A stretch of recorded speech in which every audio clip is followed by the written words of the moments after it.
tobosani basanza bambula pe mikolo tofandaka na bango tozalaka na bango elongo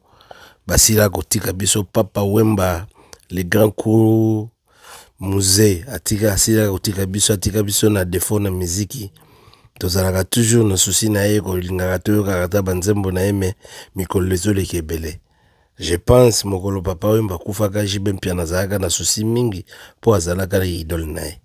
Ce qui peut-être Jibe Mpiana azalaki na ba moyen ou bien azalaki na pouvoir ya kobikisa alengaka bikisa Papa Wemba. Ou bien soka azalaki komona mabeza koya liboso alengaka loba ke Papa Wemba banzela mosusu kokende te. Banzela nyonso te na vie ezalaka important ya kolanda. Pe ba relation nyonso te na vie ezalaka important obongisaka. Ainsi va la vie mokili eza bongo esalama bongo ekotika ezala ndenge wana biso toza bata mokili tozala eloko ya kochange te. Ndenge balobaka mabeli wa liwe yaka mpona biso nyonso un jour biso nyonso tokozongisa tokokende korendre compte pa nkolo devant nkolo tokozala kaka neti kaka bana po mokonzi kuna kozala te grand prêtre kozala te prêtre baprêtre nde eza ye nkolo ye moto ayebi mokili nyonso ye moto ayebi baforomini nyonso basekret nyonso eza na kati ya mokili eza na maboko nkolo me kobosanaka te balobaka le linge esalisela avant famille soki moninga yo kopesa yo loboko mitala nano eske c'est vraiment important nabongisa to nabongisa te.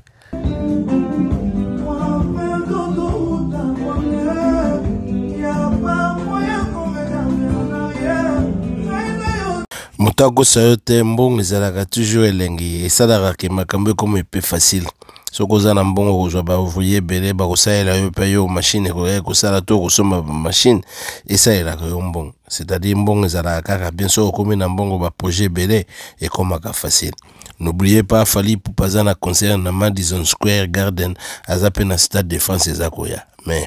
jusque là azako s'appuyer na mutute azako s'appuyer na yemoko tozali awa na kati ya muziki Fabregas le métier noir bisono stoyebiye auta na wenge muzika azalaka et power ranson na sala nzela na ye abimisa pe bana na ye lelo Fabregas azosala pe école na ye ndenge ka makamba muziki ekendaka parmi ba grand ya musique ndenge tozo mona ba Fally Ipupa malgré les lois grand tozo koloba Fally Ipupa za méga star mais jusque là Fally Ipupa na bimisi mwana te toloba ke mwana oyo aza mwana légal ya Fally mais Fabregas au moins malgré aza kotepa na carrière na ye moko mais aza na mo élément moko tozo kobenga na kombo ya Bina Filé bato ba moni déjà Bina Filé azo sala carrière solo ya kitoko oyo eloko ya kobakisa ezate banzemba bia azo sala azo go éveiller jeunesse makambo ezokende bien mais na côté Fabregas akotaki mwa faiblesse po akotaki na confusion makasi elongo na baninga na ye guerre polémique to mona ki Fabregas mais à un certain moment Fabregas a mona ki bon que a jugé bon à côté d'un esprit moupé pour avancer dans l'esprit moupé ya bana ko tirer n'importe qui a tirer même Fally biso tout oyebi histoire ti ayaki ko senga pardon les lisusu to moni aye lisusu na même style que non mabena mabego ko sala mailo wa moka malonga te a jugé bon apesa loboko pe ndeko na ero Pomba Niance biso pe to yebi comportement Pomba Niance ndenge zalaka Pomba Niance akendaka moi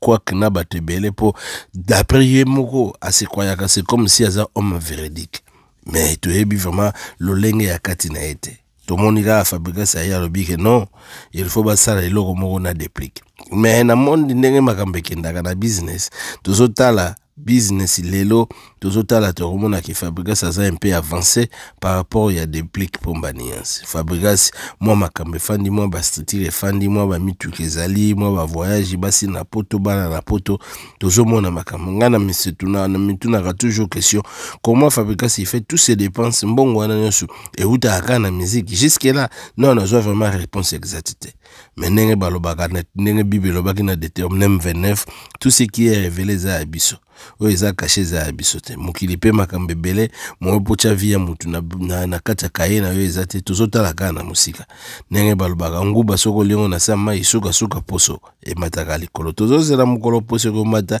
ba secret no se kobima mais jusque là Fabregas azokende kitoko asalaki des fois asali effort tomoni awa fali pupa beti ba concert ya minene beti U Arena, Ovo Arena, beti ING Arena Aken Africa papoli et ba musicien mon côté bazo komeka ya rumba baya ko Libaya. Donc Fabregas aza lelo deuxième musicien a Libaya alobi ka ko beta mais concert eza mo musika l'homme prudent voit le mal de loin. C'est-à-dire atie concert musika de père que concert na ye et ça l'enfulu tikana prépare ngo malembe stratège car ndenge papa na yo ranson azali mais na monde oyo Fabregas akeli na monde vraiment que zo mona monde abritandela mais ya ndenge ya intelligence Fabregas yo eza analyse nga na sala abeti ba calcul atali de gauche à droite alobi so na zo continuer boy peut-être na ko sala l'échec tika na luka appui eza ma bete ko luka appui balobi si tu veux sauter si tu veux mieux sauter il faut reculer a reculer mo atali pomba na nuance alobi tika na pesa loboko pa inaye pour moi nuance pe na yebite ba ndenge nini ba solo na Fabregas pour akoma na point ya kondima loboko ya Fabregas basa na chemin ensemble so du ba kosala nzembo point d'interrogation so ba kosala nini point d'interrogation etali kaba bazo sepelisa mitema na biso te mais bazo luka mbongo na ndenge na bango faut que tolo ba vérité pour musicien aluka asala kanzembo po ateka nzembo po zo mbongo po beta ba conseil mbongo ekota donc eza te que bazo sala ngo po na biso ba pesa biso sentiment moko boy non eza business na bango bazo sala eloko moko to mona kaka ngai surtout regret na ngana omona ke pomba niya za mokolo mais décision zui etalika ye po yebi ke suka nango akolela na lobaka ngo toujours awa ke Fabregas azana motema ya Koffi Olomide azana ya makambu ya Koffi Olomide Koffi Olomide bato ebele bayembela ye bato tu bayembela ye ti lelo basuka mabe bakabwana babebanaka soki aza na besoin na yo akosala tout akoki même kofukama papa wemba avedi akofukama akoye pai na yo akodemanda kosala oyo nyonso esali aza nango besoin po azwa eloko oyo aza nango besoin pai na yo soki azwi eloko wana besoin esili ake na ye